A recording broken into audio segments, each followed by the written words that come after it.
आइए आज सुनते हैं दूधनाथ सिंह की कहानी सरहपाद का निर्गमन। 84 सिद्धों में सर्वोपरि थे सरहपाद।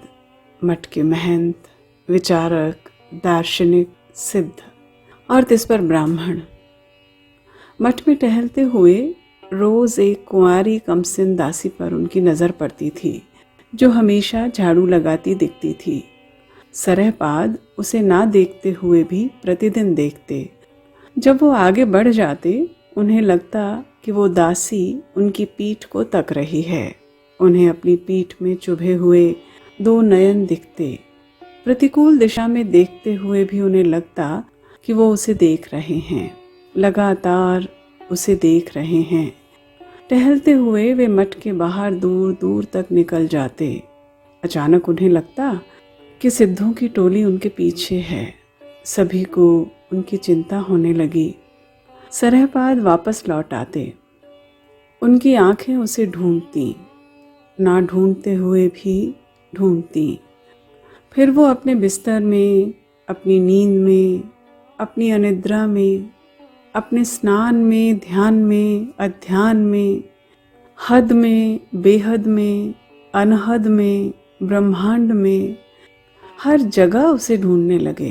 रात भर वो सुबह होने की प्रतीक्षा करते कि वे बाहर निकलेंगे और रात को खूब ढेर सारी पत्तियां गिरी होंगी और वो लड़की है जो बुहारे जा रही है, बुहारे जा रही है।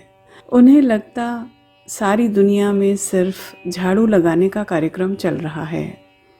उनकी नींद में भी खरहर चल रहा है। वे अनिद्राग्रस्त हैं। उनकी प्रशांति नष्ट हो गई है। उनकी साधना खंडित हो गई है। तब एक दिन रात के पिछले प्रहर में महर्षि सरहपाद अपने आसन पर बैठे बैठे रोने लगे। अगली सुबह वो निकले। हल्का अंधेरा था। विक्रमशिला के स्तूप के पीछे सूर्योदय का आभास था। उधर आकाश में हल्की लाली बिखर रही थी।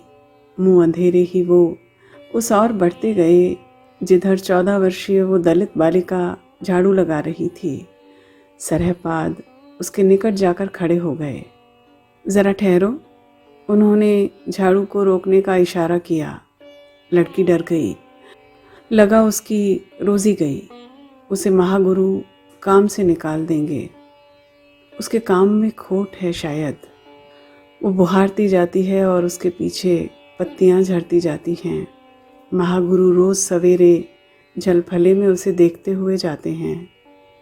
क्या अपराध हुआ महाराज? लड़की ने झाड़ू के साथ ही अपने दोनों हाथ जोड़ते हुए कहा। क्या तुम मठ से बाहर मेरे साथ चलोगी? सरहपाद ने पूछा। कहाँ महाराज? वो तो मैं भी नहीं जानता, लेकिन यहाँ से बाहर मेरे साथ, मेरे संग, मेरे जीवन के साथ। लड़की चुप। मैं ये मठ छोड़ दूंगा, ये साधना भी छोड़ दूंगा। मैं पतन की ओर निकलना चाहता हूँ। मैं तुम्हारी देह, तुम्हारी आत्मा, तुम्हारी त्वचा, तुम्हारा मन, तुम्हारा समूचा अस्तित्व सब तुमसे मांगता हूँ।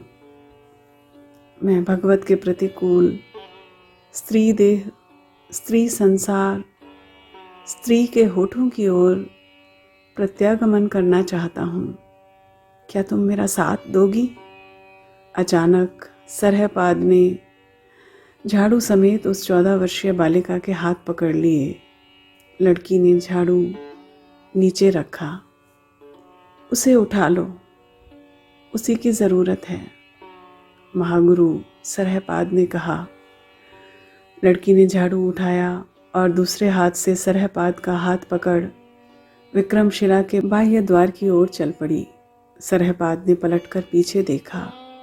वहाँ 83 सिद्ध हकबकाए हुए खड़े थे। आप लोग सिद्ध हैं, साधक हैं, आप सबको प्रणाम। सरहपाद ने रास्ते की धूल में लेटकर साष्टांग दंडवत किया। ये क्या हो रहा है? डोडी मप्पा ने हड़बड़ाकर पूछा, मुझे मेरा सत्व मिल गया, आप लोग संभालिए अपना मठ, अपनी साधना, अपनी कीर्ति, अपना संगठन, अपना इतिहास, अपना कालखंड। मैं अब जाता हूँ। और महर्षि सरहपाद उस लड़की का हाथ थामे मठ के मुख्य द्वार से बाहर चले गए।